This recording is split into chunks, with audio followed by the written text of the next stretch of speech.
నానా ఏమైందిరా చెప్పు. నానా పెదనాన్నోళ్ళు మన ఆస్తులు రాయించుకుంటుర్రంట నానా.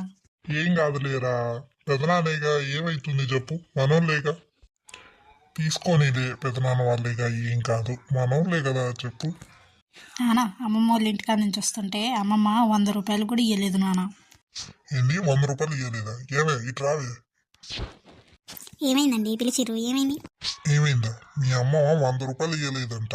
ఏం పిసినారోళ్ళు ఉన్నారే, డబ్బులన్నీ కట్టుకొని దాచుకుంటారు, ఏమి ఇయ్యరు, ఏం చేయరు. 100 రూపాయలకి కొడతారండి ఎవరన్నా? మా నాన్న ఇంత మెదడు తక్కువ కూడా. వాళ్ళ సైడ్ ఆస్తులన్నీ పోతే ఒక మాట మాట్లాడలేదు కానీ 100 రూపాయలు ఇయ్యనందుకు మా అమ్మ సైడ్ వాళ్ళు మా అమ్మను కొడుతుండు. ఎంత ఇది ఉన్నాడో తిక్కలోడు, మెదడు తక్కువ మనిషి, ఫాల్తూ. వెళ్ళిపోదాం ఈ నుంచి. ఏం జీవితం, ఆస్తులు బాయే, బంధాలు బాయే, అన్నీ బాయే, ఎందుకు. మన సైడ్ ఎన్ని పోయినా పర్వాలేదు, వాళ్ళ సైడ్ మాత్రం డబ్బులు రాకపోతే మన మనసు ఊకోదు.